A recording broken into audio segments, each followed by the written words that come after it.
सबसे पहले क्या बताया आप लोगों को कि इंग्लिश क्या है। परिभाषा के तौर पर English is a global language या English is a language which is spoken, जो बोली जाती है अक्रॉस द ग्लोब, पूरे दुनिया में मेरी बोली जाती है। ये बताया इंग्लिश के बारे में डेफिनेशन जो सब क्या थी कि इंग्लिश एक भाषा है जो पूरी दुनिया में बोली जाती है, इसीलिए that's why it is called a global language.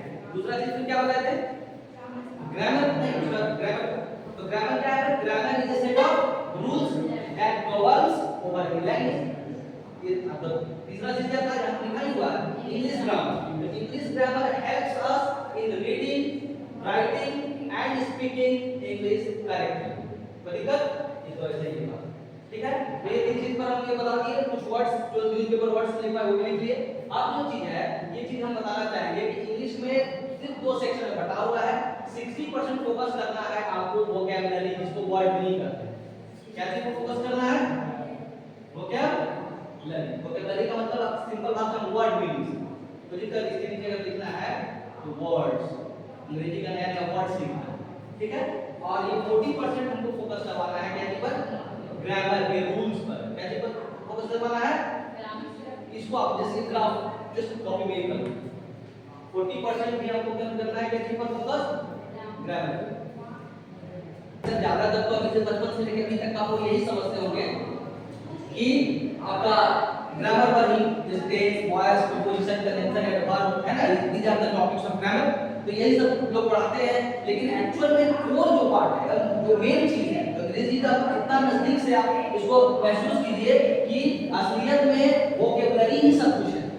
तो इसीलिए आपको लग रहा होगा कि सर ग्रामर को 40% दिया है और 60% किस चीज को दिया है? इस चीज को हम तर्क के थ्रू ये बताने जा रहे हैं। क्यों ऐसा किया गया? क्योंकि आपको अगर बताया जाए ग्रामर की बात की जाए तो ग्रामर में हम अगर बात करें पार्ट्स ऑफ स्पीच में जो नाउन प्रोनाउन पढ़ते हैं, नाउन प्रोनाउन है ना, फिर आपका पूरा जो अगर देखा जाए प्रीपोजिशन है, कंजंक्शन है, एडवर्ब है, बहुत सारे टॉपिक जो भी है, 15 टॉपिक, 20 टॉपिक, 25 टॉपिक जो भी है ग्रामर में टॉपिक्स तो कोई भी किताब पढ़िएगा तो उसमें आगे लिखा रहता है 1 से 30 तक है, या 40 तक है, या 50 तक है मैक्सिमम ग्रामर का टॉपिक्स। तो अगर वो टॉपिक्स पढ़ा दिया जाए तो उसके बाद क्या कीजिए, ग्रामर का सारे टॉपिक टच करके पढ़ा दिया जाए आप लोगों को, उसके बाद तो those topics will be revised again and again. उन टॉपिक्स को फिर क्या कीजिएगा, रिवाइज कीजिएगा।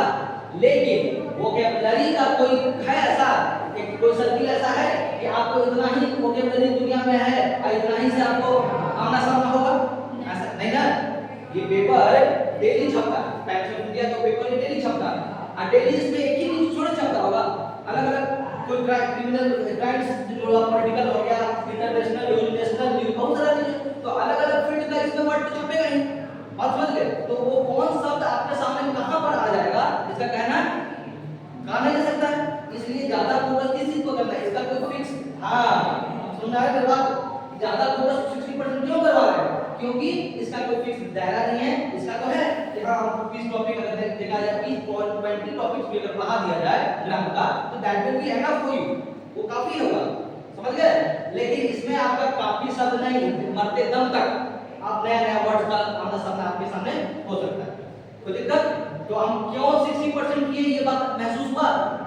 बस ये बात। अब देखिए कुछ हम अभी कुछ वर्ड्स से आपका आमना सामना कराएंगे जो हो सकता है आपको लगेगा कि सर इस उम्र में हमको ये इन सब छोटे छोटे वर्ड को पूछ के मैंने क्या साबित करना चाहता है। लेकिन ऐसा चीज देखिए नॉलेज जैसे मान लीजिए, लेकिन अभी हम बोल रहे थे कुछ वर्ड्स जो भी बताए हैं, आप तीनों थे, वो दोनों बच्चे तो नहीं थे, लेकिन अभी यही पर देखिए क्या क्या होता है। मिसाक का मतलब आप दोनों बताइए। मिसाक आप दोनों के आने से पहले हम कुछ वर्ड्स बताए थे, हिंदी कॉपी में है, आपसे बताते हैं। मिसाक ये वर्ड MISHAK यही वर्ड बता रहे हैं, बताइए मिसाक का मतलब आप दोनों में से जानते हैं? Any one of you? नहीं। अगर हम ये पूछे तो इसका मतलब, इसका मतलब पता होगा दुर्घटना। तो आपको जानकारी के लिए बता दें कि एक्सीडेंट का ये सिनोनिम है, सिनोनिम का मतलब पर्यायवाची। तो आपको जानकारी नहीं है, लेकिन अगर यही चीज इनसे पूछेंगे तो बता देंगे कि पढ़ा देंगे। तो यही होता है, आपको पहले से आना सामना ये वर्ड से नहीं उन लोगों को हुआ था, इन लोगों को हम पहले आधा घंटा पहले लोग करा दिए आमना सामना, ये लोगों को जानकारी हो गया। तो दिक्कत यही चीज होता है, जानकारी के अभाव में इसलिए वर्ड पर you have to focus more and more on words. Clear? इससे ज्यादा ग्रामर सेक्शन से कहीं ज्यादा आपको फोकस करना है वोकैबुलरी पर, तभी आपकी अंग्रेजी अच्छी होगी। तो दिक्कत अब देखिए दो चार हम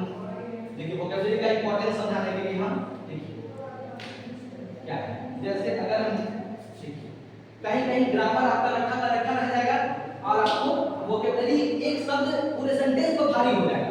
कैसे ये देखिए, जैसे अगर हम बोले, देखिए गौर से देखिए, योर पॉपुलैरिटी, योर पॉपुलैरिटी, क्या लिखे, योर पॉपुलैरिटी आ रहा है यहाँ लिखा हुआ, योर पॉपुलैरिटी इज, अगर आप लिख दें अगर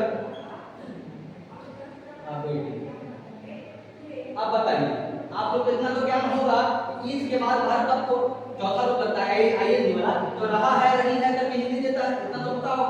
तो आप अपने से हिंदी निकालने का प्रयास कीजिए। योर पॉपुलैरिटी का मतलब आपकी लोकप्रियता, योर पॉपुलैरिटी का हिंदी क्या हुआ, आपकी लोकप्रियता। इज के बाद यहाँ पर वर्ब का चौथा रूप लगा हुआ है कि रहा है नहीं में हिंदी देगा, लेकिन इतना तो पता है कि प्रेजेंट कंटीन्यूअस का वाक्य, जैसे प्रेजेंट कंटीन्यूअस में जो शब्द के बाद एंगुलर लगता है, एंगुलर का वर्ब का चौथा रूप, इतना तो बेसिक नॉलेज होगा कि किस टेंस का है, से बिलोंग कर रहा है प्रेजेंट का कंटीन्यूअस से, इतना तो बेसिक चीज है। आप बताइए कि यहां तक तो आप ओके हैं, यहां तक बस ये वर्ड ही आपको डिस्टर्ब कर रहा होगा, ये वर्ड आपको डिस्टर्ब कर रहा होगा। तो बताइए कि 4 वर्ड में 3 वर्ड आपको मालूम है, उसके बावजूद भी एक वर्ड आपको पूरा हिंदी को निकालने में रोक रहा है, नहीं रोक रहा है। आपको ग्रामर का तो नॉलेज है ही, इसके बाद बिल्कुल लगता है, जैसे कोई बोलेगा कि राम इज कमिंग, तो राम इज का राम आ रहा है, राम इज कमिंग बोलेगा तो इसके बाद बिल्कुल आ रहा है, तो रहा है नहीं नहीं देगा। लेकिन वही चीज यहां पर भी बैठाने का प्रयास कीजिए, योर पॉपुलैरिटी इज अबेटिंग का मतलब इसी वर्ड का मतलब नहीं जानने के कारण आप हिंदी निकालने में असक्षम नहीं निकाल पा रहे हैं। लेकिन हमारा जो